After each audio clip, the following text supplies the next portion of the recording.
The Legend of Sunset Shimmer, Ocarina of Time. By Ganondorf 8.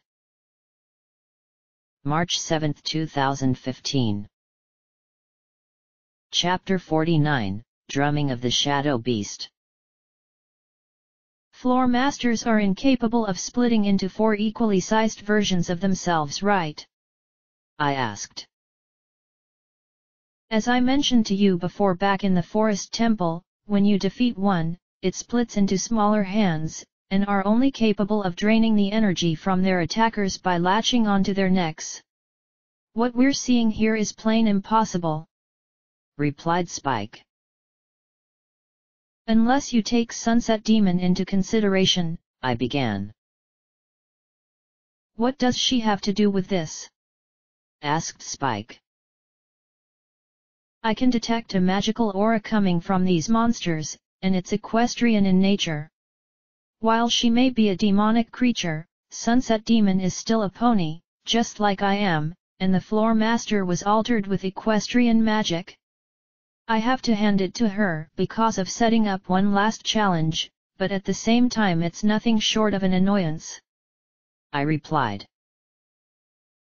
No wonder she didn't choose to laugh at you before she plunged into the abyss, said Spike. Exactly as it would have given away her attempt at making a bluff. While she's no longer in the Shadow Temple, assuming that we can believe her words, this situation exists without needing her presence. Now that I think about it for a moment, floor masters aren't really difficult so long as I make sure to avoid being grabbed by their smaller forms when they split into them, I said. With 4 of them in this locked room, you'll have to defeat a dozen small versions before we can escape. Your health right now is still good, but they could easily drain you completely if you're not careful, said Spike. His warning was well warranted given that a floor master when split up becomes even more dangerous due to the pieces all having the ability to steal the strength from others. Sunset Demon wanted me weakened prior to my encounter with the Shadow Beast, and this was a pretty effective way of doing it, much to my chagrin. Perhaps my brief praising of her tactics was a little hasty.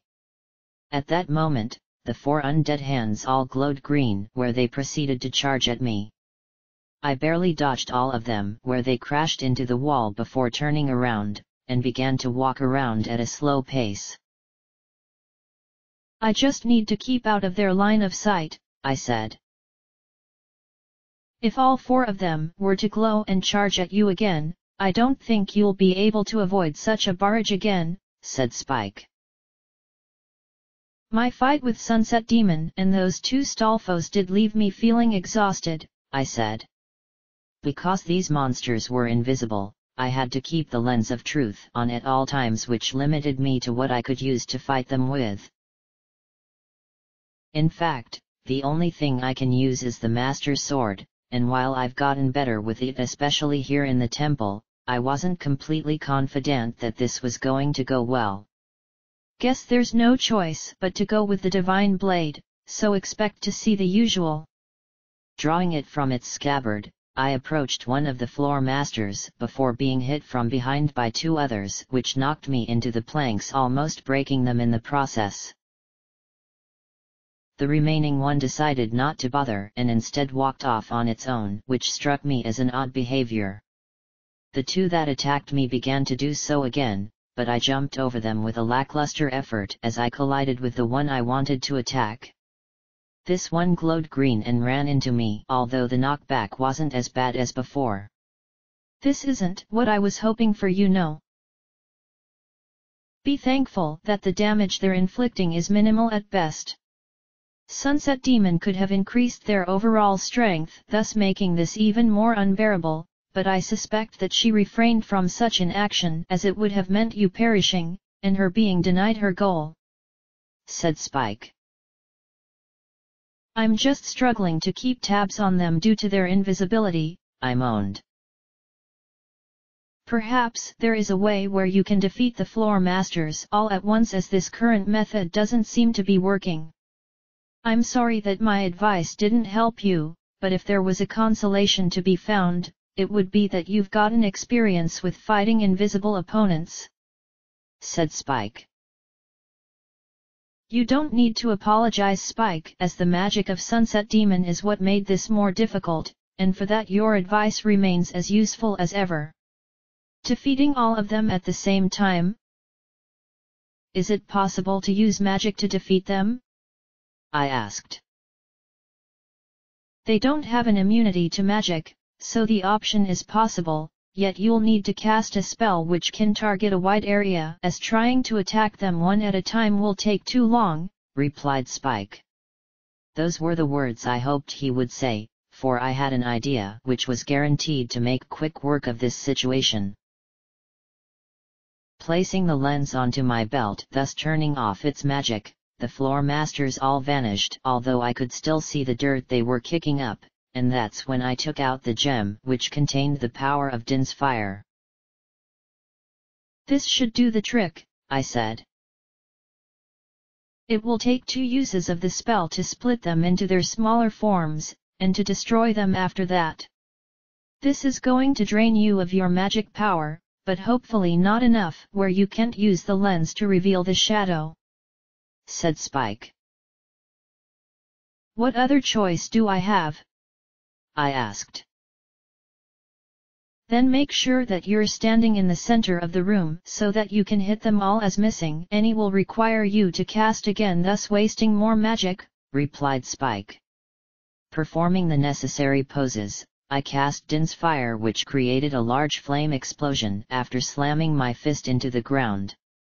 It quickly expanded until it covered all of the room, and the sound of burning monsters could be heard, but not seen, which was the sign that the floor masters had split up into their smaller forms. That's when I could feel them grabbing onto me in the hopes of draining my energy, so I activated the spell again before anything could happen. Once the flames of Din's fire reverberated throughout the room for the second time, a small treasure chest appeared on the other side of the giant X, and the iron bars blocking the door raised up, giving me freedom.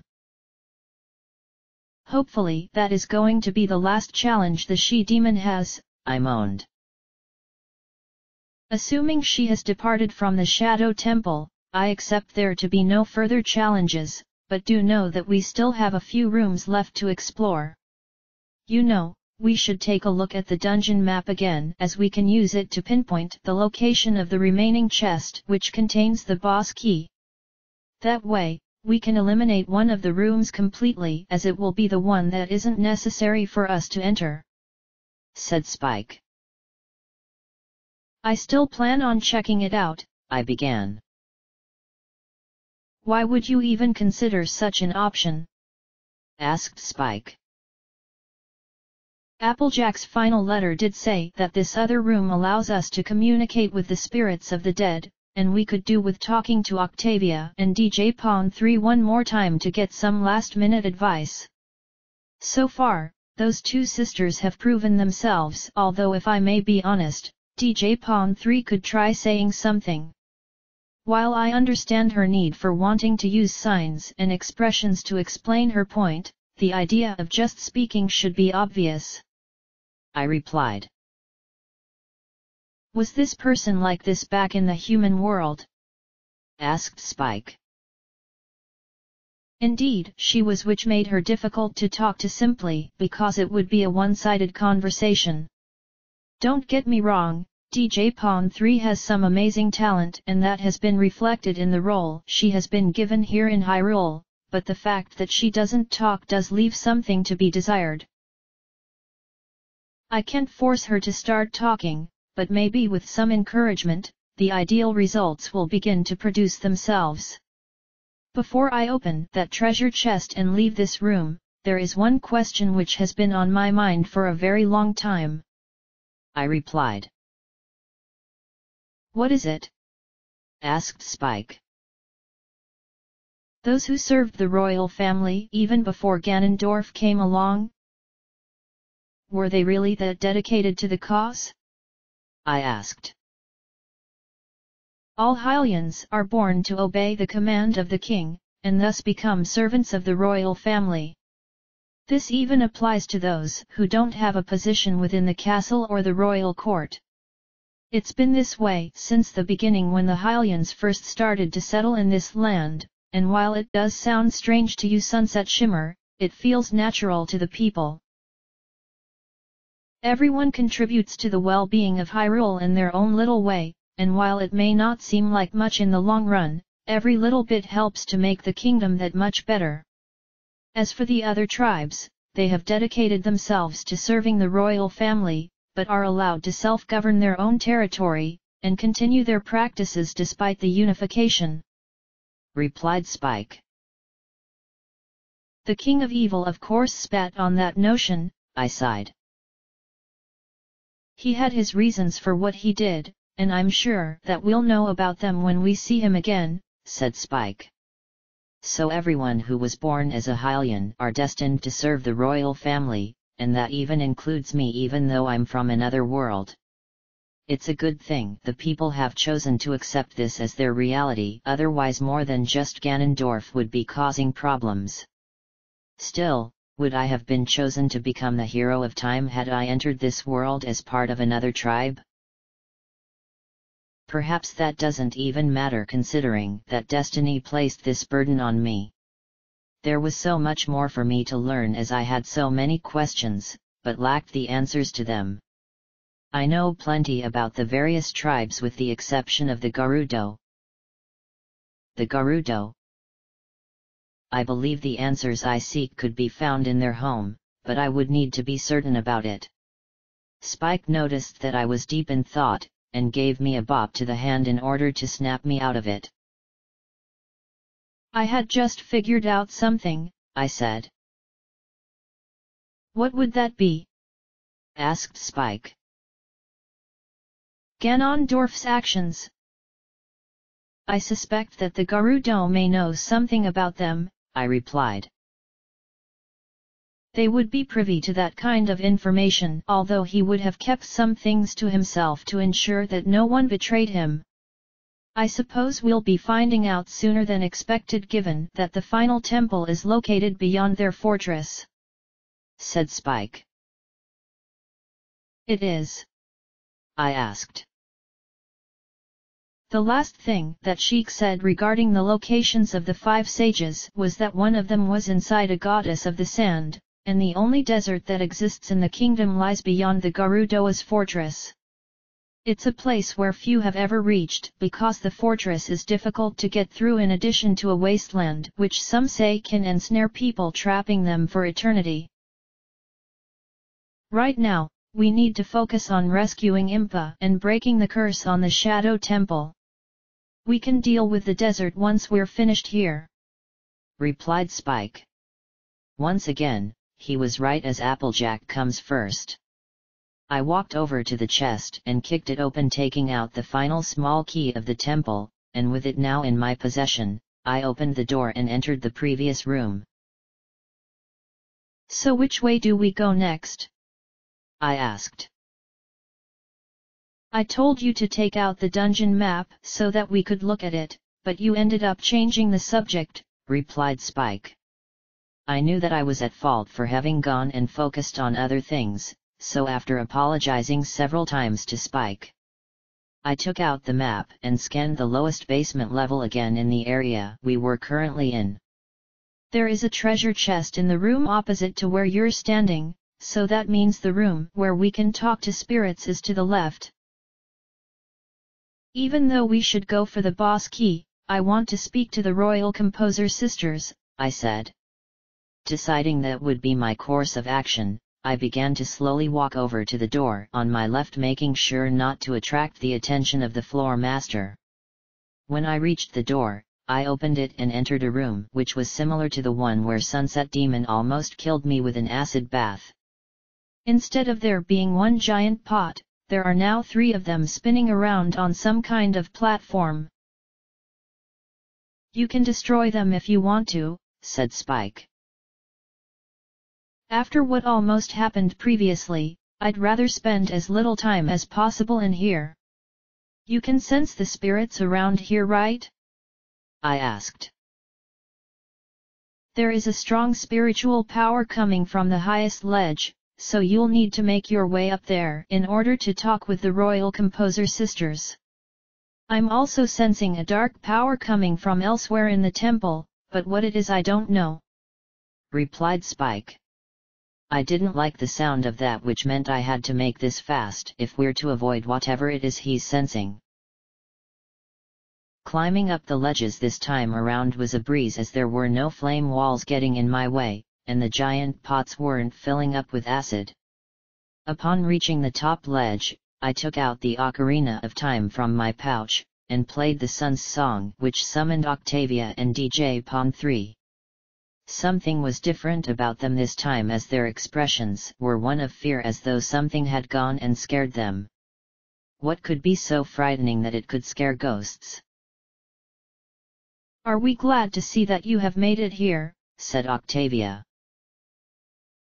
"Why do you look like something has scared you?" I asked. "A tremendous dark aura is radiating from the lair of the Shadow Beast, and it's affecting all of the undead hordes which exist in the temple and the graveyard. There is only one reason why this is happening. The beast has gained enough power. If it were allowed to escape, it would attack Kakariko village and level it to the ground with its undead army before it turns its attention to the rest of the kingdom," replied Octavia. "Does that mean Impa wasn't able to contain it?" I asked. "Because she doesn't have the means of being able to see it with her own eyes, Lady Impa's chances of survival are slim if she had tried to do just that. You should know that the evil version of yourself had been slowing you down this entire time. While she wanted to do so to fulfill her own desires, she was also carrying out the favor of the Shadow Beast. It gave her a small sample of its power upon her revival in the temple in exchange for stalling you as long as possible," replied Octavia. Hearing this was shocking, as Sunset Demon never once mentioned doing anything for the Shadow Beast other than receiving an increase of power from it. This did make things become a lot more clearer than before, and I should have realized that she had no intention of telling me such a secret. Unlike Ganondorf, who forced her to becoming a slave, the beast was determined to become stronger, and thus willing to treat her with respect to get some help in return. Octavia looked as though she had even more to say, and the expression on her face reflected this. "Now that the Shadow Beast's power has grown, it's happening to the undead. As you mentioned," I said. "The people won't be able to handle them should they swarm across the land, so they must be stopped," said Octavia. "And that's where I come in, right?" I asked. "Sunset Shimmer, if you destroy the Shadow Beast, the undead hordes will weaken to the point where they will no longer have the means to escape from the temple and the graveyard. Lady Impa came here to seek the guidance of her people who have passed on from this world, yet her possible defeat means that you alone are the only one who can accomplish the task ahead. With the Eye of Truth in your possession, you can finish her mission," replied Octavia. "Which seems to be the normal way of approaching these situations," I moaned. "I know it's quite the burden for one so young, but the fate of the kingdom depends on your success. Should Lady Impa still be alive, she will be sure to create another barrier to prevent anything like this from happening again," said Octavia. At that moment, DJ Pon 3 finally did something. She hovered over to her sister and whispered something for a few moments before moving back to where she was. She then reached into her pocket and pulled out an object which she proceeded to give to me. The mute sibling could see the confusion in my face, so it looked as though Octavia had to explain things. "No doubt you're wondering just what it is that Flat has given you? While it won't be able to aid you in your quest, it will give both of us some peace of mind when we finally move on from this plane." "What is it?" I asked. It's something we found during our research involving uncovering the secrets of the royal family. This is an ancient artifact my little sister discovered one day after digging about in the desert due to a strange lead she had discovered in one of our history books, and it turned out to be connected to the Sheikah. We're not entirely sure what its true purpose is, for we know very little about the shadow folk, but I am sure that Lady Impa will know what to do with it. We had planned on giving this to her at the same time we were to reveal our results to the king, but Ganondorf prevented either thing from happening," replied Octavia. "How were you even able to keep it with you all this time, considering your ghosts?" I asked. Before she met her end at the hands of his accursed blade, Flat was able to hide the artifact in her pocket and was buried with it upon her death. We weren't able to retrieve it because we're ghosts like you said, yet just recently before you summoned us, we were able to pick up the artifact as though we were flesh and bone again. Rather than question such a miracle, we came here where my sister decided that you should give the artifact to Lady Impa. For some reason, we believe that you two have a strong connection," replied Octavia. She had no idea how right she was about the connection between Applejack and me, but I nodded my head, which was the indicator that I would deliver this item to her. That's when something else came to mind, and that was the location DJ Pawn 3 found it in, which prompted me to ask about that particular area. "What is the desert like?" I asked. "I myself wouldn't know, as I've never set foot in that wretched place, but Flat has and will whisper to me what she wants to say, and I in turn speak on her behalf," replied Octavia. That's when DJ Pawn 3 hovered over to her older sister, and began to speak in her usual manner, but this was a much longer wait than before, which must mean she had a lot to say. After waiting for nearly 20 minutes, the mute sibling returned to her original spot, and Octavia began to speak again. "According to my sister, the desert is a harsh land where the Gerudo have struggled to survive for years, yet while they have the sanctity of their fortress, there is a stretch of desert that even they wouldn't dare to traverse. What lies beyond their home is a wasteland embroiled in an eternal sandstorm, and your vision is limited where you can only see a short distance in front of you." This is all that Flat was able to learn from one of the Gerudo, who was willing to share this information with her in exchange for my sister leaving as soon as she found the artifact. "Was there any mentioning of a temple?" I asked. "Flat was told that some kind of ancient ruin exists out in the desert," replied Octavia. This was very useful information I had been given, yet there was much which still needed to be answered, so maybe Sheik will be able to fill in the missing holes. At that moment, the two sisters began to quiver with fear.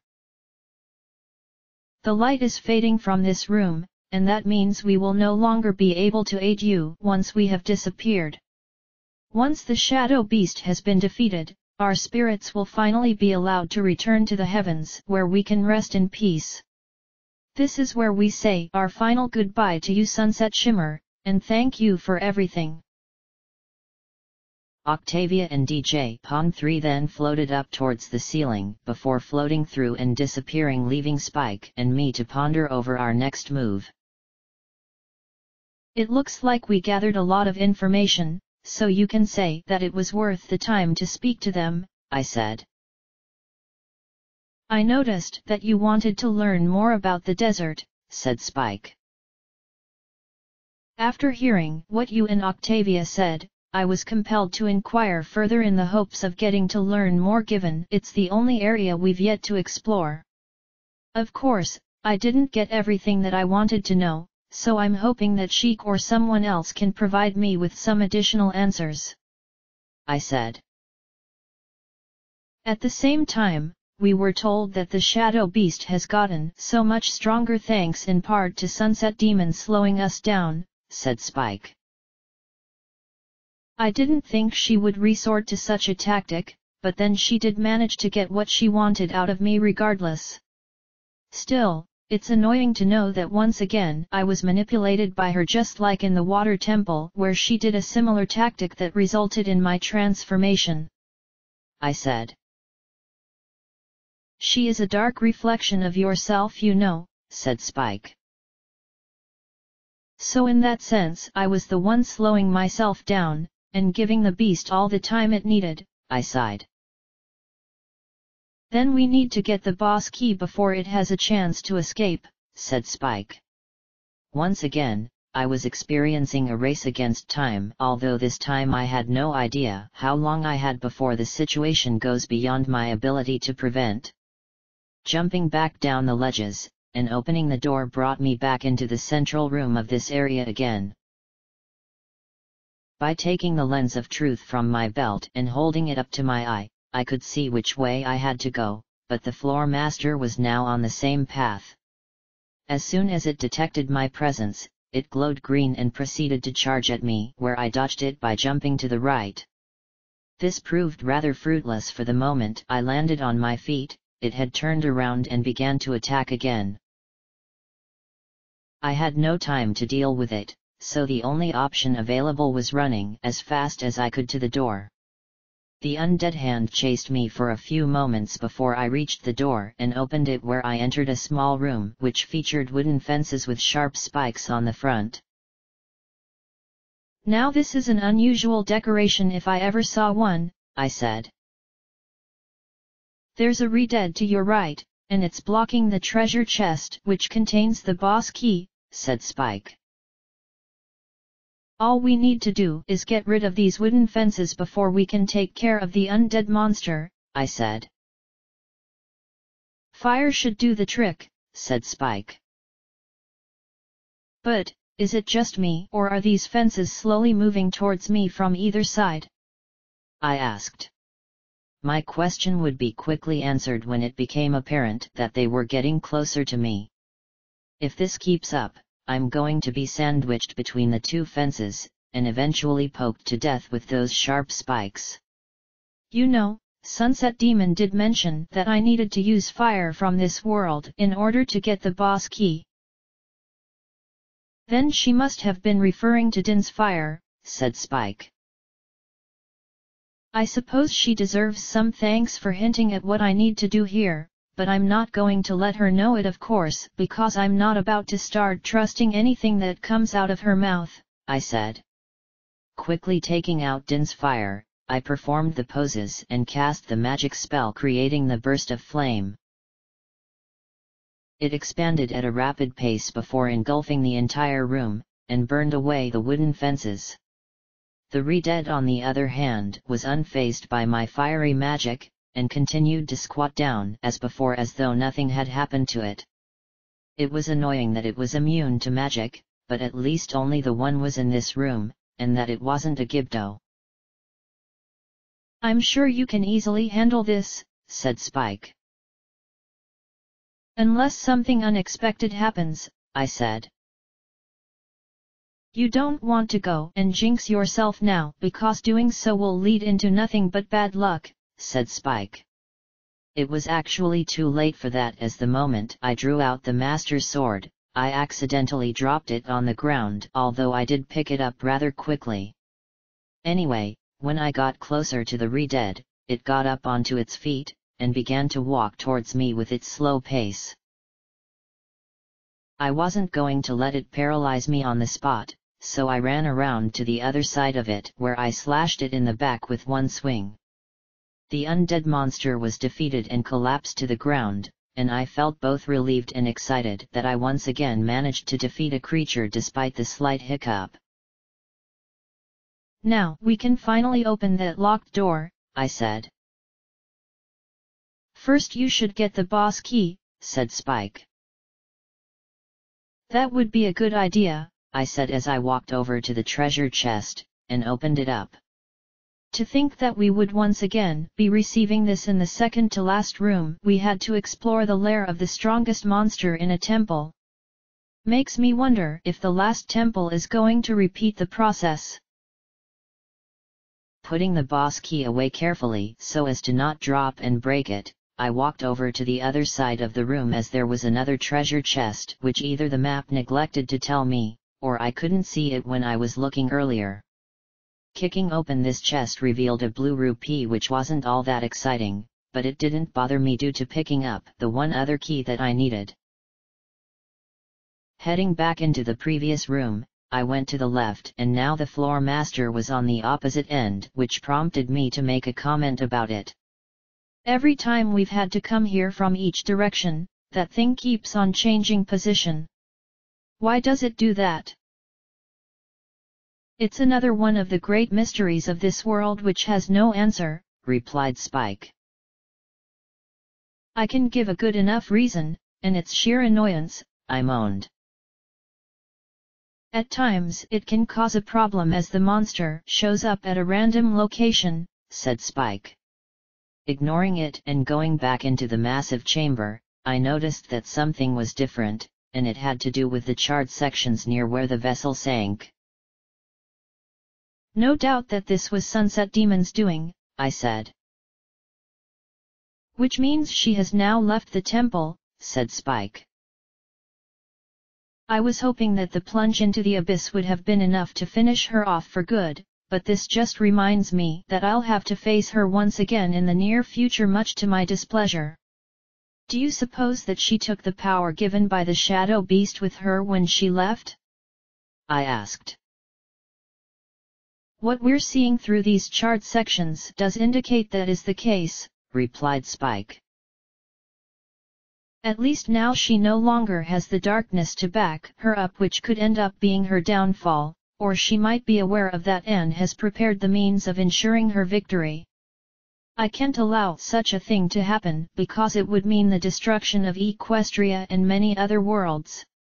Who would have guessed that I would be my own worst enemy even when the true enemy is Ganondorf? I said. Sunset Demon doesn't dare to want to mess with the evil king again as she knows what happened last time, said Spike. That would make him an ally, which is not what I want, I moaned. Then you must destroy the she-demon for good, said Spike. Sunset Demon is an extension of myself, but twisted and devoid of the kind of warmth which has enveloped me thanks to my understanding of friendship. At least the bridge I created wasn't destroyed, otherwise I'd have no means of making it across. The statue was pretty sturdy, so walking on it across the abyss was easy enough, and upon reaching the other side, I noticed some pots on the floor which I picked up and smashed against the wall. A large magic jar came from one of them which I picked up because I need magic power, and the rest contained recovery hearts.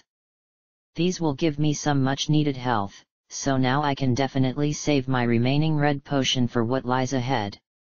When I used the last small key and opened the now unlocked door, the next room was a shock, not because of what was featured, but rather a lack thereof. What is up with this room? I asked. Aside from this ledge here and the other way over there, this room is nothing but one large abyss, replied Spike. Do you think I can make it across with the hover boots? I asked. Not even close, replied Spike. Then we're stuck if we can't make it across to the other side, I sighed. Maybe not, Sunset Shimmer, despite what it looks like, so let's think about this for a moment before you do anything. The hover boots do appear to be needed to cross this abyss, but with no wind around to bring you across, you would fall to your death within a few seconds of leaving this ledge, said Spike. So how did Applejack make it across? I asked. Perhaps she discovered the secret behind this room which we can't figure out, replied Spike. That reminded me of what she said in her final letter with regards to this room, and that was to not be frightened. It didn't really make sense to me, but maybe there was something about her words which lies the solution. To not be scared would involve stepping out into thin air, but how could I guarantee survival without knowing for certain? I have an idea, I began. What is it? Asked Spike. This may sound strange, but I'm going to fire an arrow into the abyss, I replied. Strange isn't the word that I would use, but I know better than to doubt your ideas, said Spike. I took out the fairy bow, and aimed at a random spot in the abyss. When I fired an arrow, it ended up striking what appeared to be an invisible wall, and was stuck there for a few moments before it dropped down. Something is invisible out there, I said. Then this is where the lens of truth comes into play, said Spike. Putting the bow away and raising the lens to my eye, I could see a series of thin walkways which served as the means of allowing me to cross over to the other side. I could jump from section to section, but that would be risky as one wrong leap would send me into the abyss and to my death. Spike did say that the hover boots would be needed, and now I was seeing why this was the case.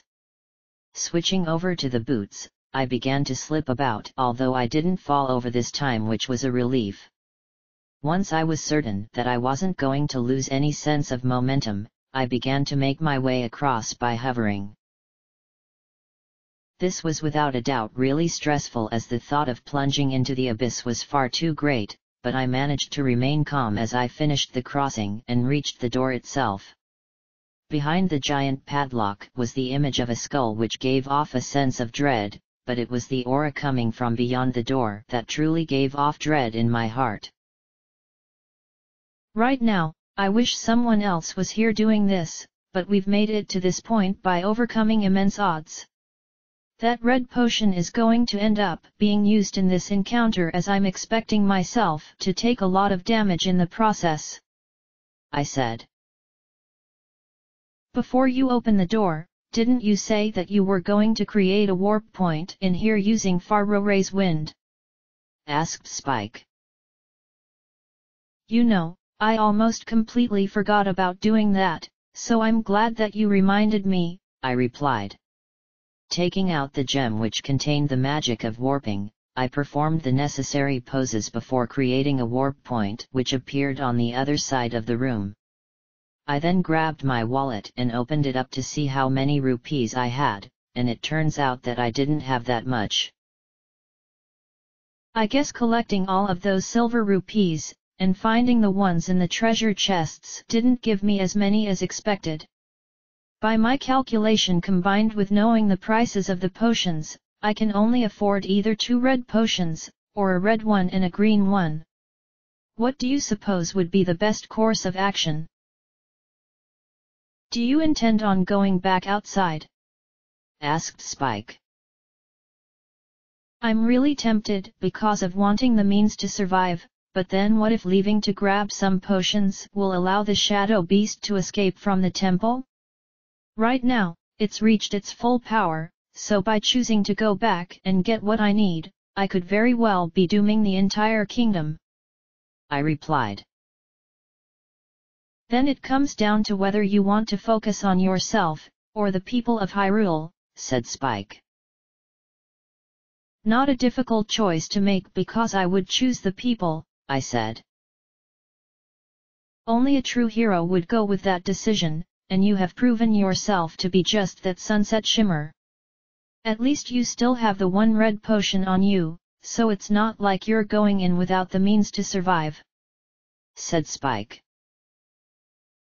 Maybe when we're finished here we can go to the potion shop, and get some supplies so that I am well prepared for what comes my way in the future. For now though, there is nothing else to do but to open this door, I said. Using the boss key to unlock the door, I opened it and entered a small room which featured the paintings of the skull on each wall, and in the center was a hole which looked really deep and foreboding. So this is it, hey? I was expecting something much worse, but instead we get this? The aura is coming from that hole, replied Spike. So we need to go even further underground? I asked. It does by the looks of it, replied Spike. Knowing that I had to keep going, I leapt into the hole where I proceeded to fall down a huge shaft which consisted of nothing but dirt which had been carved out to make a hole. After what felt like forever, the shaft then opened up into another massive chamber where I landed on something which made me bounce up and down. What kind of a platform is this? I asked. It looks like some kind of large drum given that you bounced upon impact with it, replied Spike. What would a drum be doing down here? I asked. Considering what we've seen in the Shadow Temple, this is normal even if it doesn't make sense.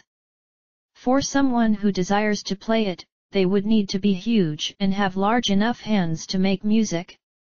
Also, there is some strange water surrounding this drum on all sides, so I wouldn't recommend stepping in it, otherwise it could inflict some serious damage, replied Spike. The darkness down here is truly foreboding, I said. This is the lair of the Shadow Beast, so it's only natural that we would be surrounded by the infinite darkness. Even the purest of heart would struggle here because the darkness is much too powerful for them to resist, said Spike. You can thank Sunset Demon for that, as her slowing us down allowed the beast to become stronger, I said. It just pains me to know that the she-demon has made this situation even worse, but there was nothing I could do. What she has done can't be reversed, so I need to focus on defeating the Shadow Beast. But, where exactly is it? Surely, it would have attacked me the instant I entered this room, but so far things had been eerily quiet. Until something heavy slammed down on this giant drum, which sent me flying into the air for a few seconds before I landed hard on my rear. What in the world was that? The same heavy force slammed the drum again, and I repeated my jump into the air. This was followed with a series of slams alternating between slow and fast variations, which had me bouncing around with no means of being able to keep my footing. I can't keep my balance due to this pounding. Sunset Shimmer. You might want to look behind you, said Spike. What's behind me? I asked. Quite possibly the largest undead horror you and I have ever seen, replied Spike. His voice sounded really nervous, so I turned around to see what was happening, and that's when my entire body turned white as a ghost. Floating in front of me was a giant demonic creature which had no face, but it did have a large body complete with hands which were separated from the rest of it. This thing was certainly intimidating, what with its size alone, and when its hands began to pound into the drum, I realized this is what was causing me to bounce around. Eventually it disappeared, leaving its hands behind, which looked weird at first, but that's when it began to pound the drum even faster than before. Okay, so what do you know about this thing? I asked. This is Bongo Bongo, the Phantom Shadow Beast, revived from the bottom of the well, replied Spike. Are you being serious? It's called what? I asked. Bongo Bongo, replied Spike. It makes sense because we're standing on top of a large drum which it's pounding on with its two hands, but you have to admit that it isn't the most threatening name for such a powerful creature, I said. Deeply noted, but let's focus on the matter at hand.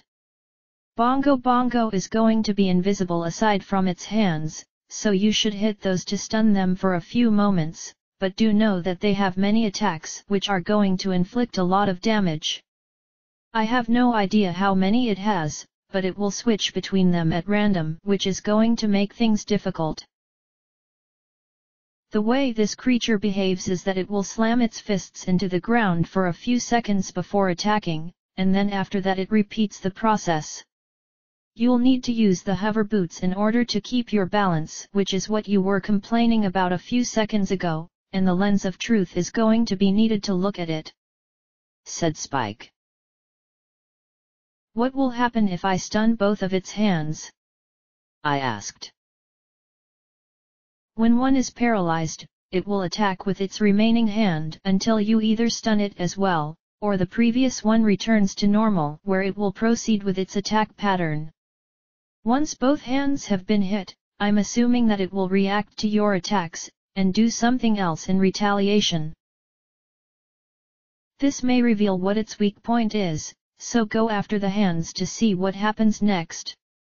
If you get knocked off of this platform and land in that strange liquid, you won't be killed instantly. Instead, you will take small amounts of damage every second until you get back onto the platform," replied Spike. "Maybe that's when I should be looking at it with the lens after the hands are out of commission," I suggested. "Keeping the lens on throughout the duration of this battle would drain your magic power too quickly, so I agree that you should activate its power when you have stunned both of Bongo Bongo's hands," said Spike. As the hands of the shadow beast pounded the drum which caused me to fly into the air again, I quickly switched over to the hover boots. Good thing that I did, because when the hands slammed down again, I still was sent upwards, but due to the boots giving me the power to float, I didn't lose my balance, although it did mean struggling to move. All of a sudden, Bongo Bongo stopped pounding, and that's when its left hand moved before coming back and knocking me over so hard that I slid all the way across to the edge of the drum, or maybe it's a platform. I don't know which it is, so I'll just call it both names so as to be properly accurate. Struggling to get back onto my feet, the right hand dropped down from above. It was so fast that I couldn't avoid it, and I found myself being flattened, which wasn't very comforting. This same hand then lifted itself and fell on me for a second time before it moved back to the other side of the drum before it, and the other hand started to pound again. "Using the hover boots slows me down so much," I said. "If you don't keep them on, you're going to be flying all over the place and lose all momentum," said Spike. "How am I supposed to avoid those hands when they keep moving around?" I asked. "Because it has no arms, Bongo Bongo has free range with its hands where they can move all over the place. You need to keep a close eye on where each one is going when it initiates an attack, otherwise you could get blindsided," replied Spike. The hands continued to pound the drum until they stopped, which was the indication that they were about to attack again. The right hand then clenched itself into a fist, which I avoided somehow by rolling to the side, but then the left hand did the exact same maneuver, where the resulting blow sent me flying off the drum and sliding all the way to the farthest reaches of the chamber. "Well, that proves you were right," I said as I picked myself up before realizing where I was. "This liquid looks really disgusting, and I think I can see some kind of substance flowing about in it." "That would be the remains of the shadow beast's numerous victims," said Spike. "Not what I needed to hear," I moaned as I struggled to not throw up after what I'd just heard. I needed to get back onto the platform because this liquid was slowly draining my health, and because the hover boots made me slide such a distance, it will take me about 5 seconds to reach my destination. What was strange during this ordeal was that the hands of Bongo Bongo kept on pounding away without any signs of stopping until I climbed back onto the platform. "So it refuses to do any attacks whenever it can't sense me being on the drum. It's aware the liquid causes injury, so it uses that to finish off anything that manages to survive its attacks," replied Spike.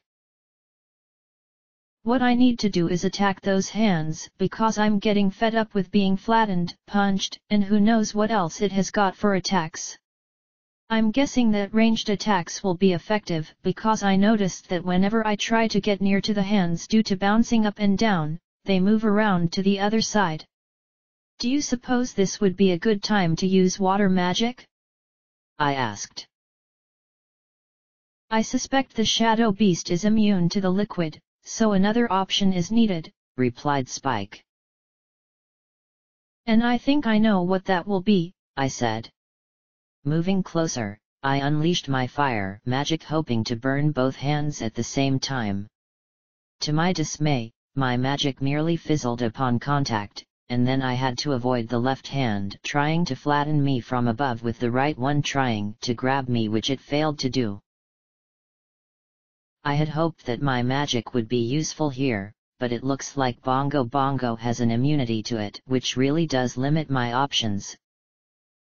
And that's when I realized that there was only one weapon with ranged attack that I could use. I have to use the fairy bow to stun both of those hands. Yes, I had need of the bow in order to fight this thing, and my skill with it isn't the best in the world. Why did it have to be that of all things? This just made things even harder than they already are. You have gotten better at using the fairy bow, said Spike. I'd say that my shots hit roughly half of the time, with the other half missing entirely, I moaned. Those hands are much bigger targets than what you're used to seeing, so I'd say that you'll be able to connect as many times as necessary. You just need to watch your arrow count, as you only have about a dozen of them left, said Spike. Unless for some reason those hands decide to drop some extra arrows, but we really should have gone to the shooting gallery before entering the temple. I need you to remind me to pay that place a visit in addition to the potion shop, I said. I took out the fairy bow and aimed at the nearest hand, which was the left one. The pounding of the platform was making it difficult to aim, and my first arrow completely missed, but I wasn't about to blame myself as the bouncing was annoying. When the hands stopped moving, the one on the right tried to punch me, so I fired another arrow which bounced off. The next thing I knew, I found myself flying across the platform to the other side, but I was lucky that I didn't fall off and into the liquid. If one of the hands becomes a fist, it's immune to all kinds of attacks until it unfurls itself, said Spike. Good thing I figured that out now instead of later, I said.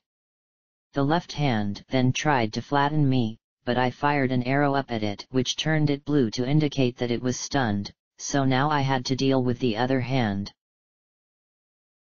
Unfortunately, before I could do anything, it grabbed me where it began to move back and forth in a shadowy motion, and tossed me off of the platform and into the deep recesses of the chamber again. That attack really did a lot of damage. It felt like my body was being assaulted on all sides by unseen forces before being thrown over here. Bongo Bongo is certainly a powerful creature, what with its attacks, and because of that you've yet to even discover its weak point, said Spike. Not to mention taken a lot of damage, but not enough to put me in the position of needing that red potion. I'll probably need to use it if I were to take another major blow, I said. Knowing that I had to run back to the platform as fast as possible, I cut the conversation short and headed over, where I climbed up again. The stunned hand had since recovered, so I immediately fired an arrow just as it was about to move, and stunned it, which caused the other to attack in retaliation. By firing another arrow at this one, both suddenly rose up before clenching up into fists, which made me worried that something was going to come my way. I believe it's about to charge at you, said Spike. What should I do? I asked. This is the moment where the lens of truth needs to be used in order to see it, replied Spike. I hope I've got enough time before it comes charging at me, I said. Taking the lens and raising it to my eye, I could see the shadow beast in all its hideous glory, but it had changed since the battle first started. There never was a pulsating eyeball before, so could that be the weak point? Before I could do anything, the beast charged, where it slammed into me with so much force that I felt the wind being knocked out of me several times over. I didn't get thrown from the platform, which was fine, yet that wound was severe to the point where it could have been fatal. I struggled to turn around where the hands moved back to their usual position. "Are you all right?" asked Spike. "I feel like I just got hit with a freight train," I replied. "Even though I have no idea what you're talking about, I'll assume you meant that what happened almost killed you," said Spike. "Did you notice the eye?" I asked. "It must open up whenever the two hands get stunned, so now we know the weak point. All you need to do now is to fire an arrow at the eye before it slams into you, but absolute precision is needed because you're firing at a moving target," replied Spike. "I only have about 8 arrows left," I said. "Make that 18 because look behind you," said Spike. I turned to discover 2 small bundles of arrows had appeared behind me, and I barely managed to pick them up before they disappeared. I had no idea where they came from, but Spike quickly explained that they were dropped by the hands.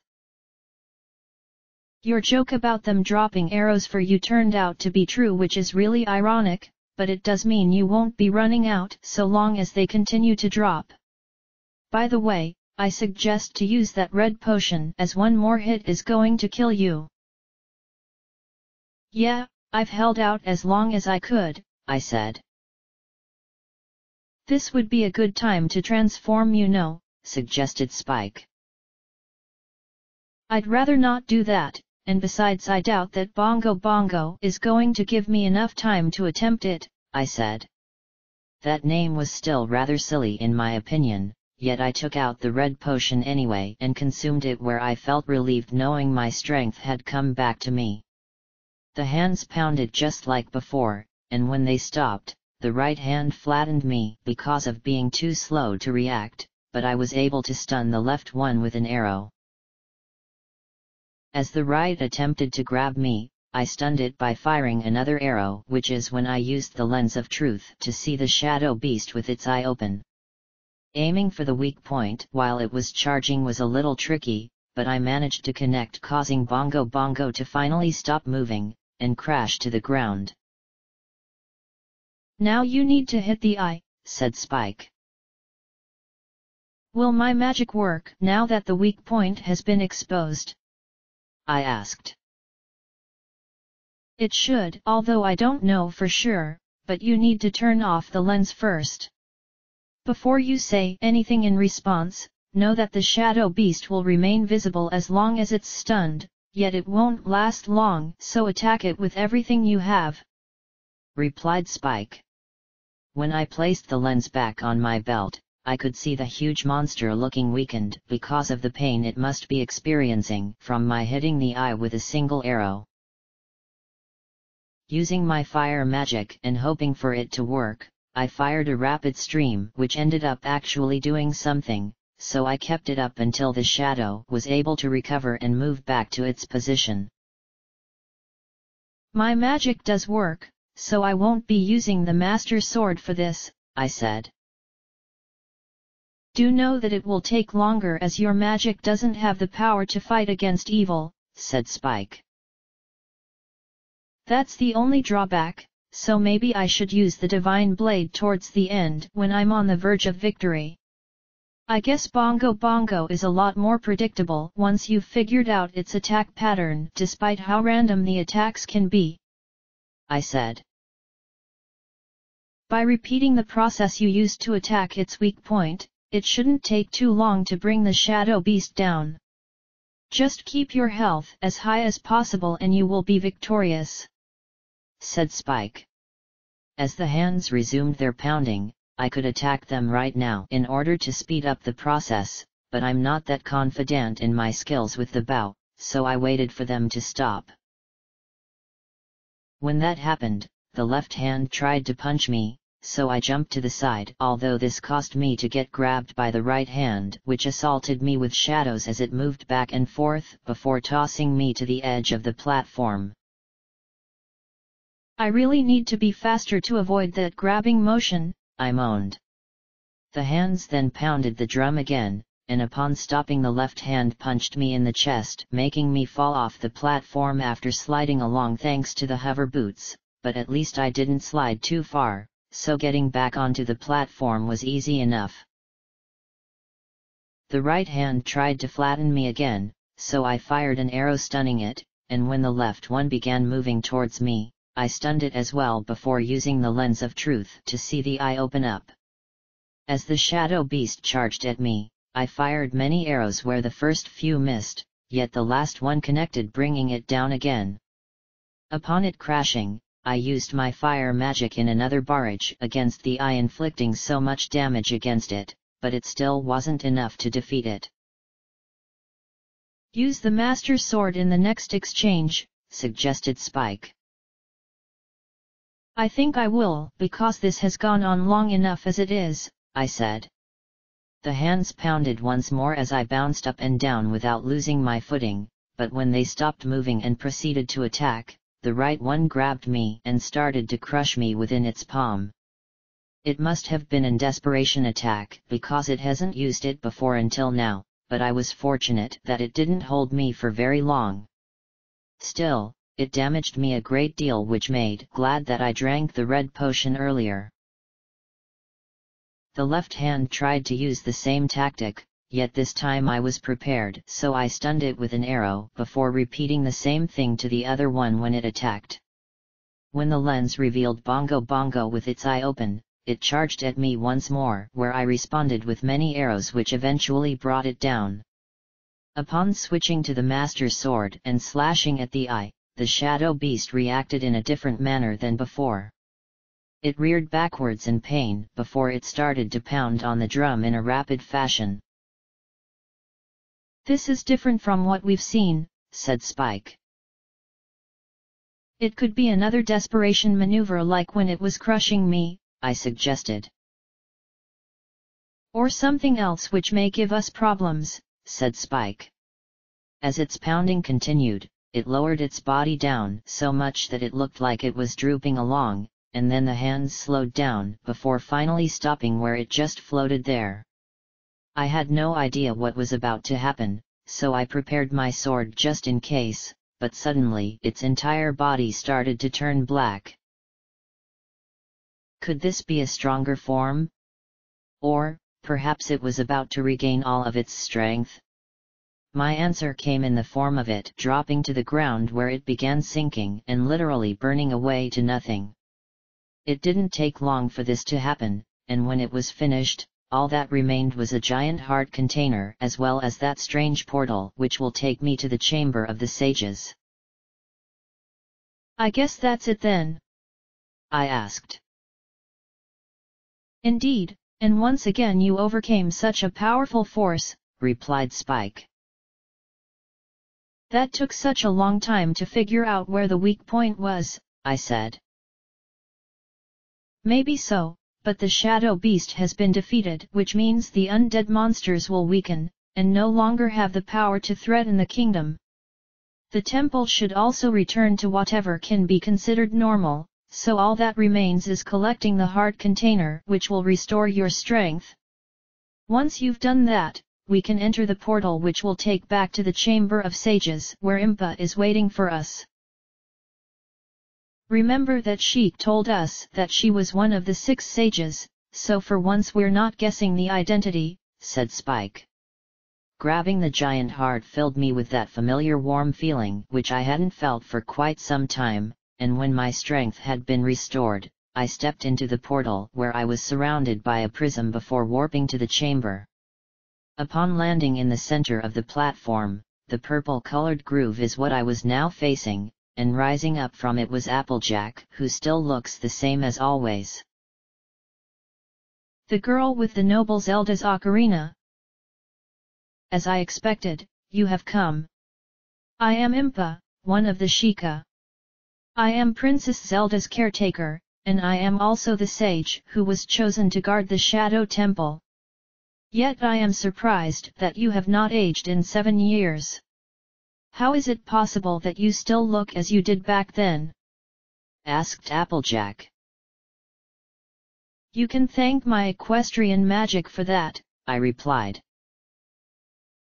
I remember you telling the princess of your story, and while back then I did not wish to believe it, I have since accepted what you claimed as truth. In recent years, I have gained new abilities which my people have never been capable of using before, and these powers are familiar to what you possess, Sunset Shimmer. The magic of this world you come from, Equestria as you called it, is one that I have embraced. And then there is the name which I am known as in your true home, Applejack. It feels right in my heart, so I wish to be referred to by that name, or my own regular name, whichever you decide is better for you, said Applejack. I'm glad that you believed me in the end, as it means not having to try explaining it to you, I said. There is no reason in denying what is true, and that is something my people have believed in for centuries. We Sheikah have served the royalty of Hyrule from generation to generation as attendants within various capacities, yet at times we have been spies and soldiers during times of war. Our servitude to the royal family commanded us to carry out all orders given unto us by the king, and we carried them out without question, for our loyalty was eternal and unshakable. However, on that day 7 years ago, Ganondorf suddenly attacked, and Hyrule Castle surrendered after a short time, said Applejack. I heard that he conquered the castle by himself, I said. Then what you heard was correct, as the power of the Triforce allowed him to defeat the entirety of the castle guard. Only the captain was spared the fury of the Gerudo King, yet he wishes he could have perished with them instead of living on, said Applejack. She wasn't aware that Shining Armor had since broke free of the misery which had been plaguing him, so I explained to her that I was able to get through to him after hearing his story. I also told her he was now opening up to the people he once served, and when she heard what I had to say, her expression changed to one of happiness, which was certainly surprising. You have done a most wondrous thing by helping Shining Armor in his time of need, and while I do not understand what compels me to do this, I shall go ahead and say it because it is appropriate. Yeehaw! Thanks y'all for having saved him from himself. That was weird coming from Applejack's mouth, and she must have felt the same way, as that was unexpected given how stoic she has often been. Her true self from the human world must have told her to act like that. I'm glad to have helped, I said. Now, allow me to continue with my explanation. Ganondorf's target was one of the keys to the sacred realm, the hidden treasure of the royal family, the Ocarina of Time. My duty bound me to take Zelda out of Ganondorf's reach, and that is the reason why you saw us galloping away that night after the king was murdered. Her safety was important, even if it meant leaving the castle guard to be killed by the evil king, but they knew that my actions were justified. If any of them had been in my position, then they would have performed the same task. When last I saw you, as we made our escape from the castle, you were just a young girl who was struggling to understand her place in this world. Now I see that you have become a fine heroine, said Applejack. More or less, I said. What do you mean? Asked Applejack. Consider me different from the typical heroic mold because my actions can be questioned, and my methods aren't ethical, as I have my own way of approaching situations where my success isn't always guaranteed. I'm still struggling along in many areas, but I've improved in others, so whoever chose me to be the hero of time has to accept me for who I am, I replied. That is the reason why Her Highness believed you to be the one who would save this world, for you have a strong determination, and a hard to match, said Applejack. The way she said that made me think she knew where Twilight has been for the past 7 years, so I tried to ask additional questions, but she refused to discuss it. That's when I remembered that the Sheikah don't reveal their secrets unless they planned on dying first, and for that my efforts were in vain until she decided to say something else. There is nothing to worry about. The princess is safe now. Soon, you will meet Princess Zelda face to face, and she will explain everything no matter how many questions you may have. That is when we, the 6 wise ones, will seal up the evil king by banishing him to the sacred realm, and return peace to Hyrule. I didn't like the idea that Twilight's whereabouts were being kept from me, but I suppose I had no other choice but to go along with it for the time being. It looked as though Applejack was about to give me her medallion, so I needed to quickly interrupt before the chance was lost to deliver what I was given. Before I go back, there is something I must give you, I began.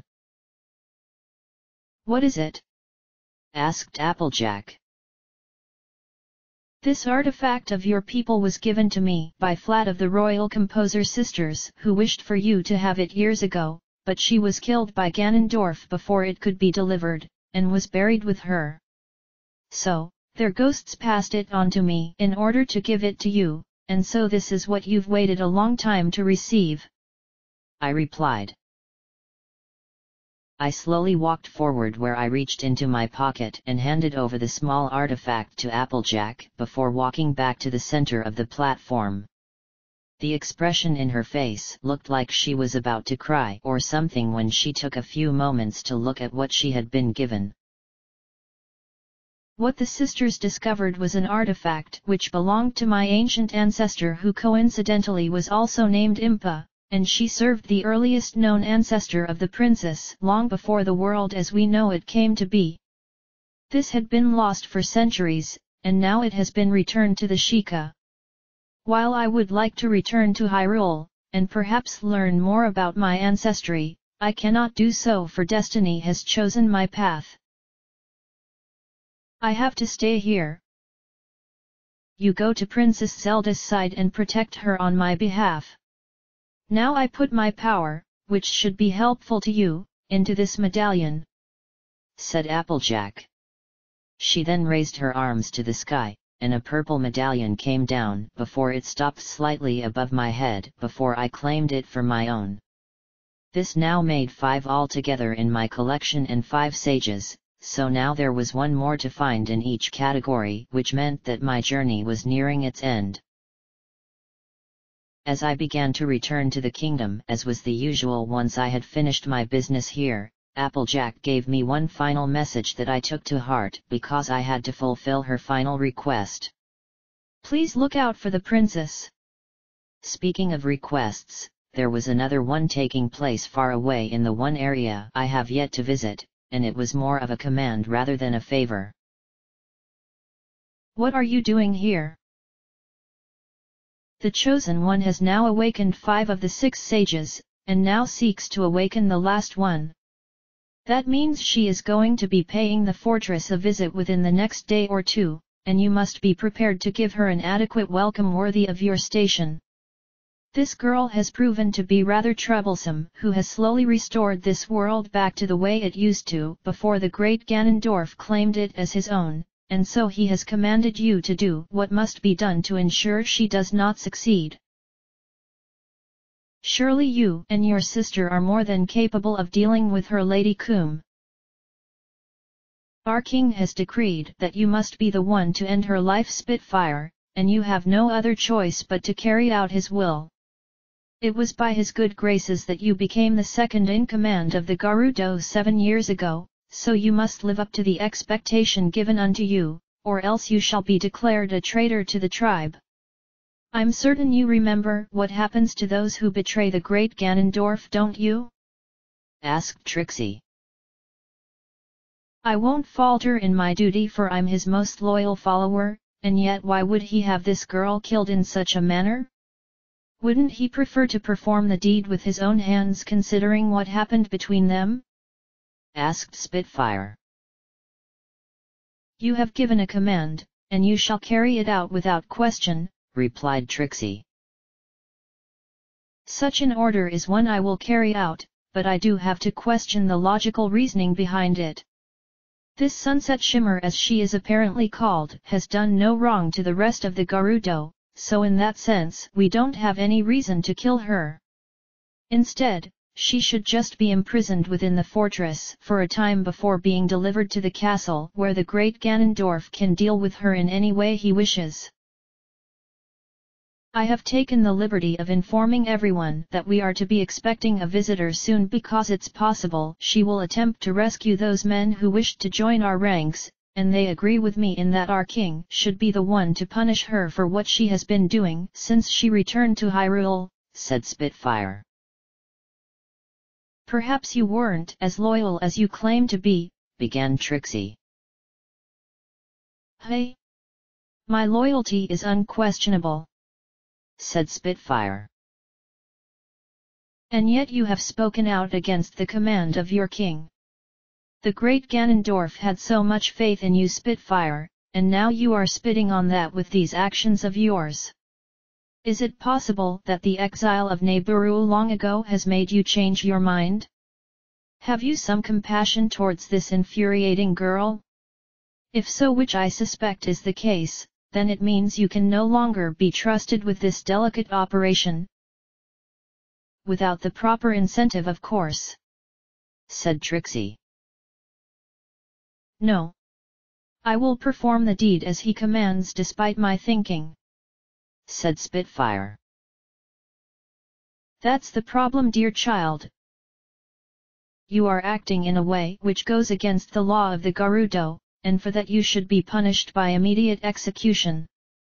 But I have no time to consider who would be chosen to replace you as the new second-in-command, so I am going to take matters into my own hands.